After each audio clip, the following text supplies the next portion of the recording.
Dans cette deuxième vidéo de présentation d'Entity Framework, Code First with New Database and with Existing Database, nous allons créer une application SPNet, un fichier, nouveau projet. Et de là, nous allons rapidement créer une application qui va nous permettre de pouvoir modéliser tout cela, de pouvoir mettre en pratique tout cela. Donc, sans plus tarder, ce que nous allons faire, je vais créer une nouvelle application. Nous reviendrons sur le concept d'ASP.NET Core. Pour l'instant, je vais utiliser l'application web ASP.NET. Je vais l'appeler Entity Framework Code First Existing Database.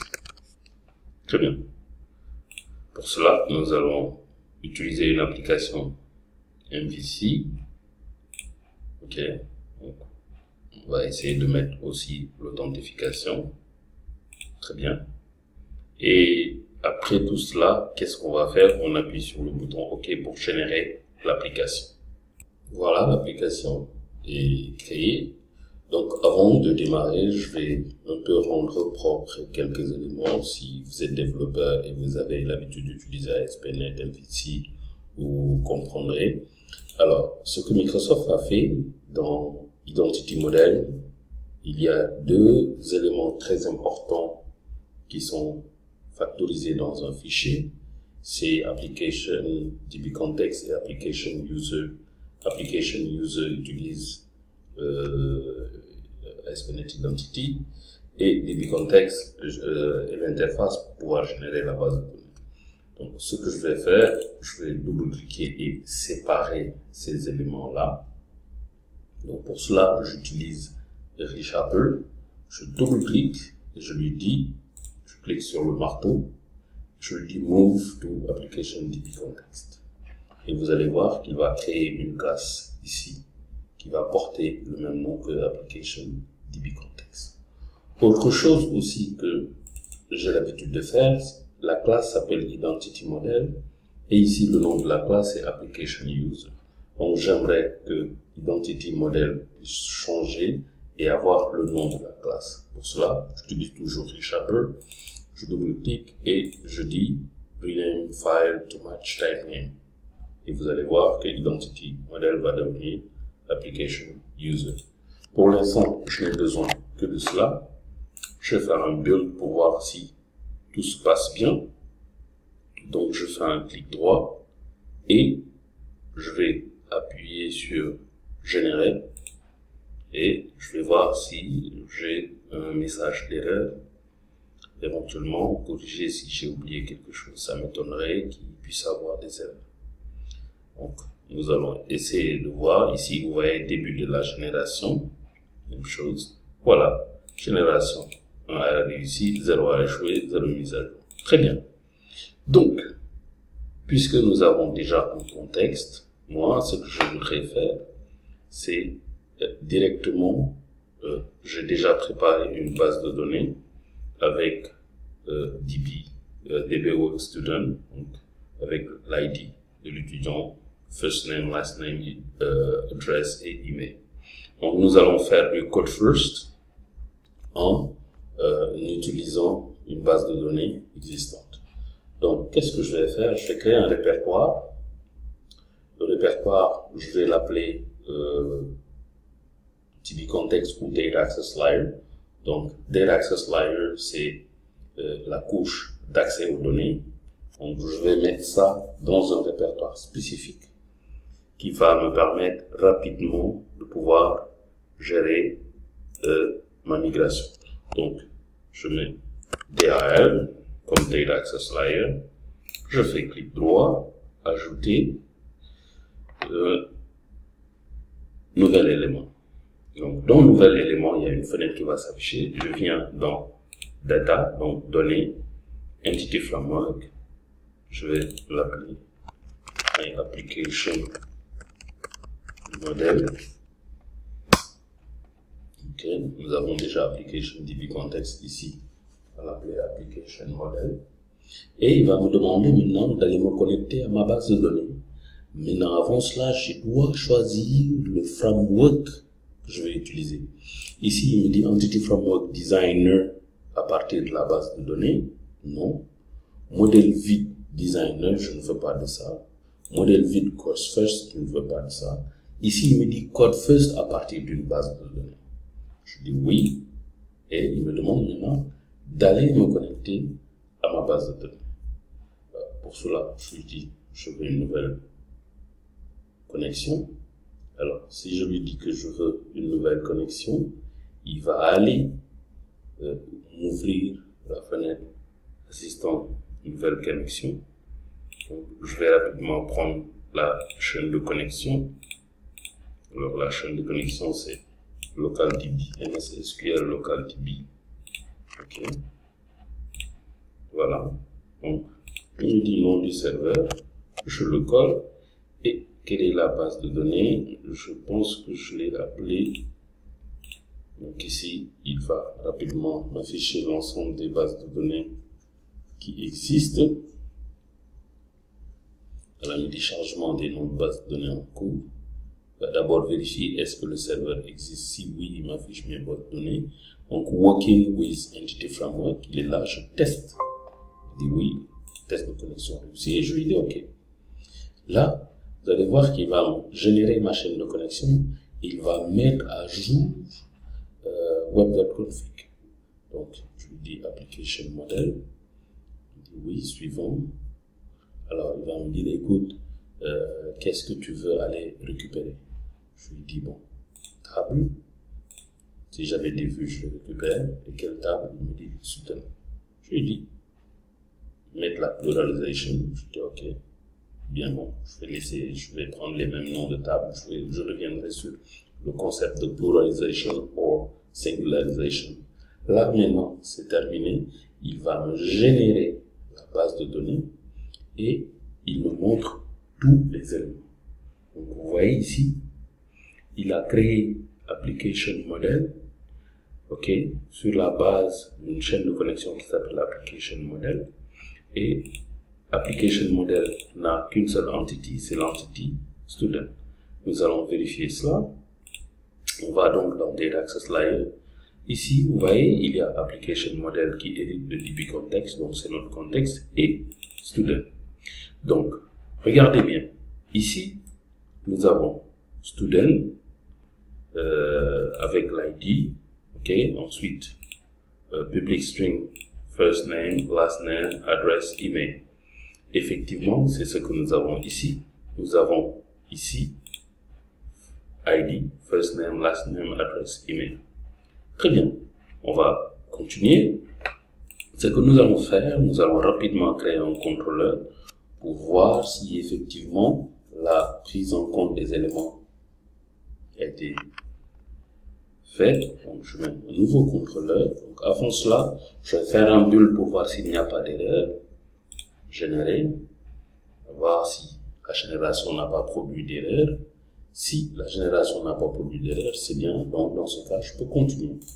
Contrôleur. Ajouter.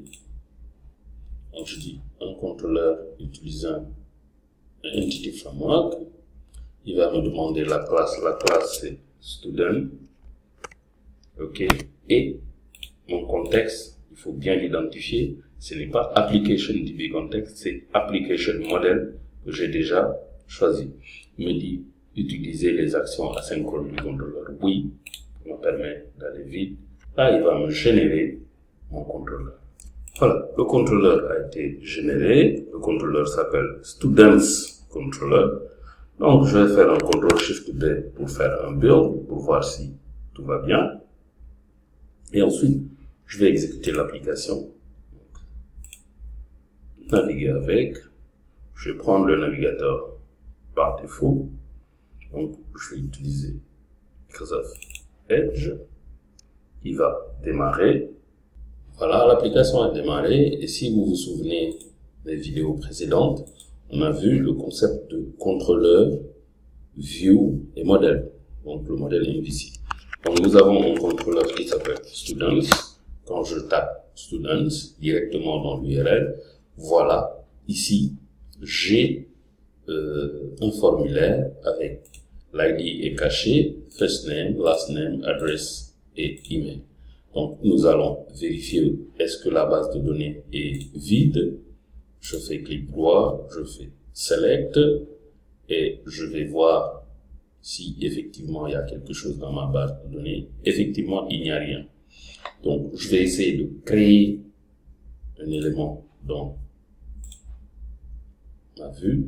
Alors, ID, je vais essayer de mettre un, first name, léger, last name, bas, adresse, Abidjan, Plateau, email, c'est l.jiba@gmail.com.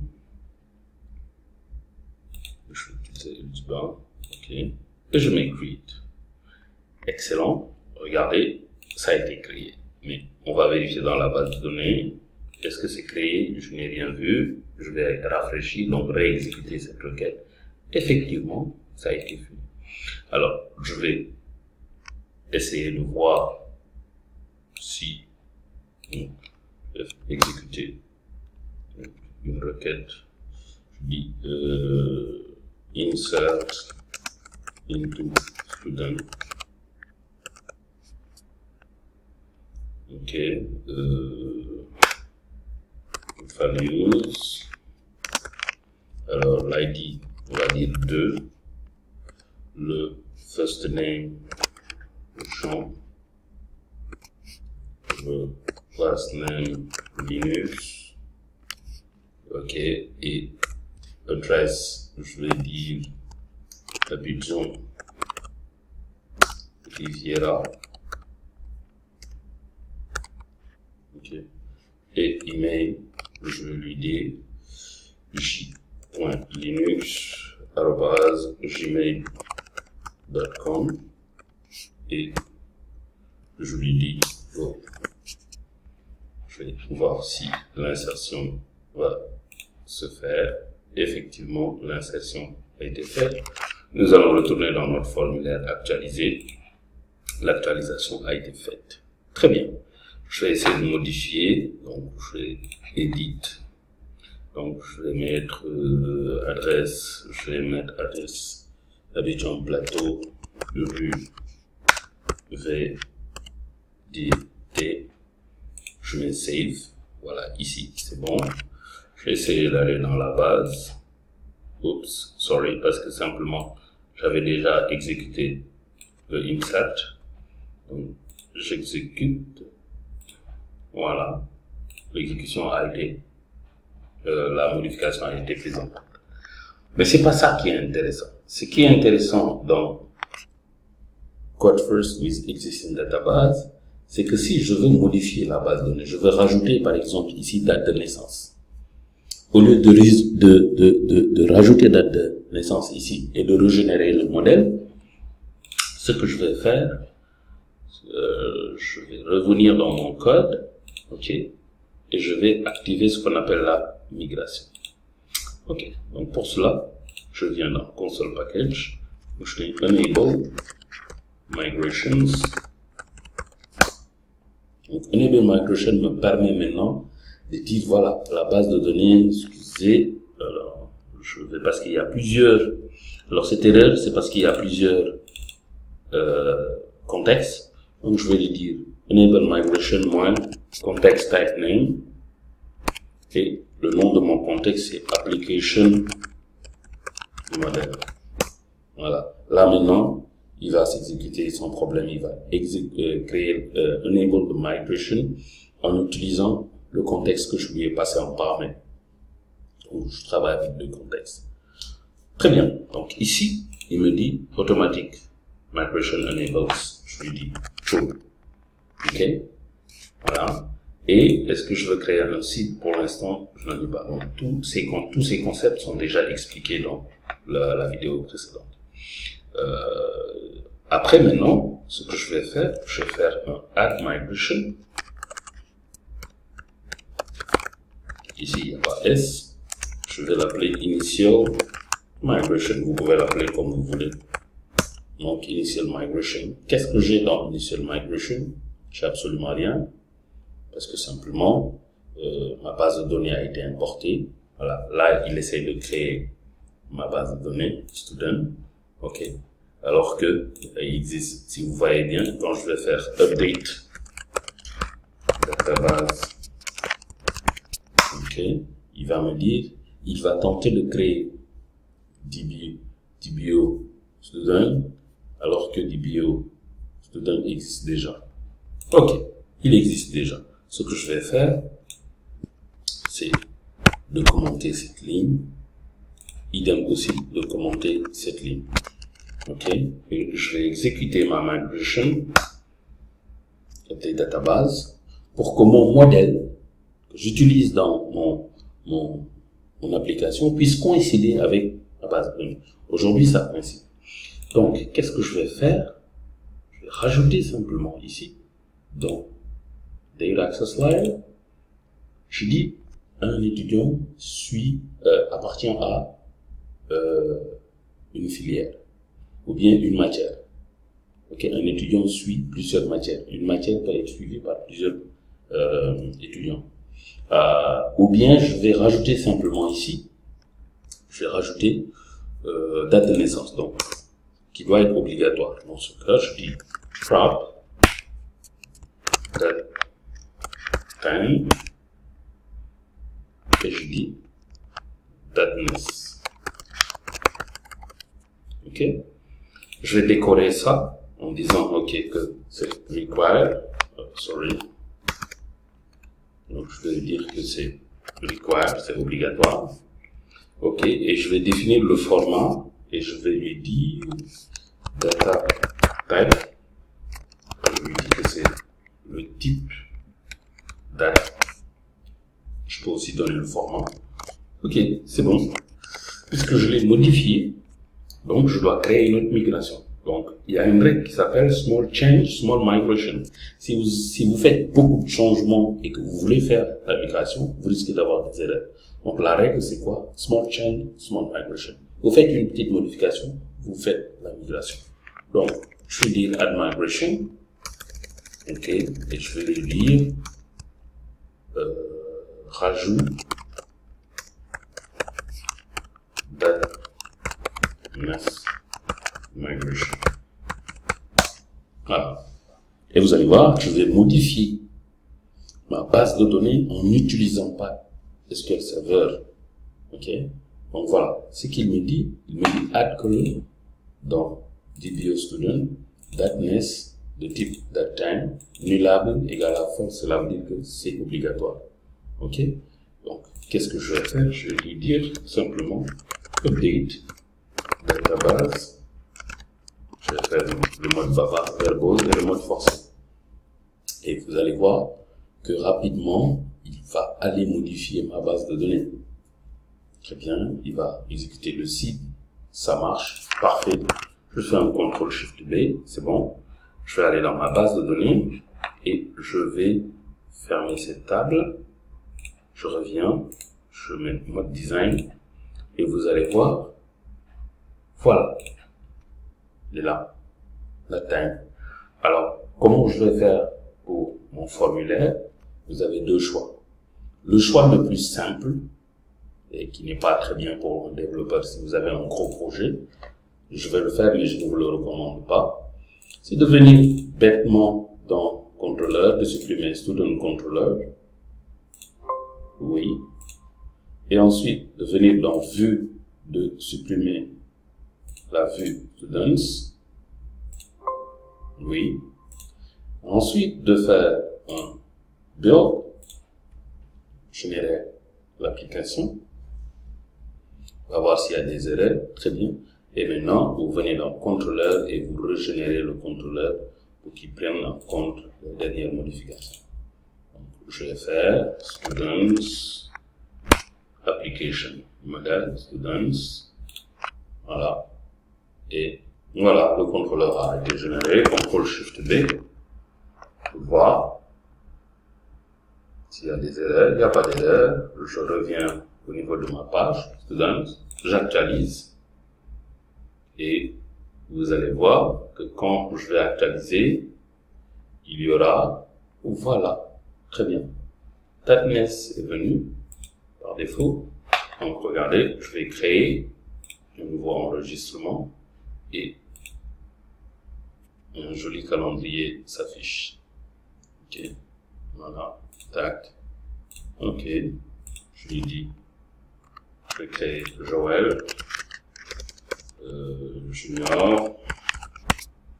Ok, début, adresse, on va dire .e. Ok, email j.g@gmail.com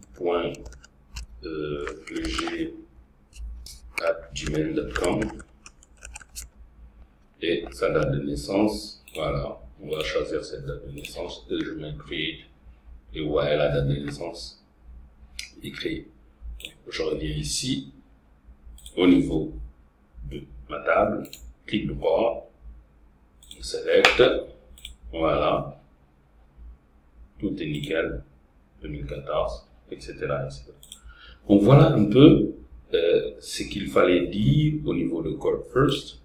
Donc j'étais à ce niveau où je pars d'une base de données, le système va générer derrière le modèle et moi je vais travailler à partir des classes. Dans la prochaine vidéo, nous allons faire l'opération inverse, c'est-à-dire nous allons travailler, créer des classes et le système va générer son modèle et générer la base de données. Merci, n'hésitez pas de m'envoyer vos réflexions, des emails sur Twitter, etc. et je me ferai un plaisir de vous répondre. Bye.